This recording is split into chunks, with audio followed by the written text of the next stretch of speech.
અમીરગઢમાં થોડા દિવસ અગાઉ અમીરગઢ રેલવે સ્ટેશન પર વળી સાંજે અમીરગઢ ગામના વેપારી ઉપર અજાણ્યા શખ્સોએ હુમલો કરી મોબાઈલ સહિતની લૂંટ ચલાવી હતી। ત્યારે લૂંટની ઘટનાની ફરિયાદને આધારે અમીરગઢ પીઆઈ એસકે પરમાર તથા રેલવે પોલીસ તાત્કાલિક લૂંટ ચલાવી નાસી જનાર ઇસમોને ઝડપી પાડવા ચક્રો ગતિમાન કર્યા હતા।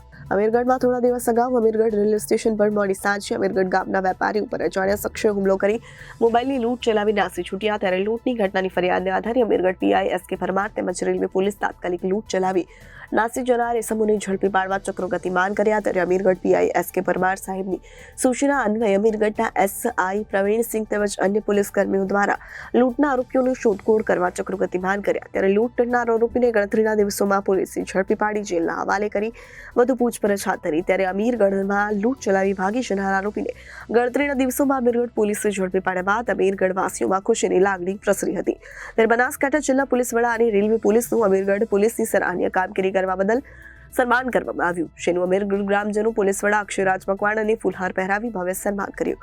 અમીરગઢ પીઆઈ એસકે પરમાર તેમજ રેલવે પોલીસ ઇન્સ્પેક્ટર અમીરગઢના પીઆઈ પ્રવીણસિંહ અને પોલીસ કર્મીઓનું જિલ્લા પોલીસ વડા અક્ષયરાજ મકવાણાની ઉપસ્થિતિમાં સન્માન કરવામાં આવ્યું। તેમજ બનાસકાંઠા પોલીસ વડા અક્ષયરાજ મકવાણા દ્વારા અમીરગઢ વાસીઓમાં વધુમાં પ્રવચન આપતા જણાવ્યું કે પોલીસ હર હંમેશા લોકોની સમસ્યા માટે તત્પર રહે છે તેમજ લોકોનો સહકાર હશે તો ગુનેગારો ગુના કરતા અટકે છે તેવું પણ જણાવ્યું। પોલીસ વિસ્તારમાં આવેલા જે પોલીસ જે રેલવે પોલીસ છે તેની હદની અંદર એક લૂંટનો બનાવ બનેલો હતો। હાલાકી જે બનાવ જે હતો એ રેલવે પોલીસને લગતો હતો, પરંતુ અહીંયા રેલવે પોલીસ અને અમીરગઢ પોલીસ બંનેની દ્વારા સંયુક્ત રીતે ટીમો બનાવી એલસીબી અને એસઓજીની લગતી ટીમ બનાવી જે લૂંટનો બનાવ બનેલો હતો જેને ગંભીરતાથી લઈ અને ગણતરીના દિવસોમાં જ આ ચોર લૂંટારોને પકડી લેવામાં આવ્યા છે અને તેને જેલ હવાલે કરવામાં આવ્યા છે। આની અંદર ટેકનિકલ સર્વેલન્સની સાથે સાથે હ્યુમન ઇન્ટેલિજન્સનો એટલો જ ફાળો હતો।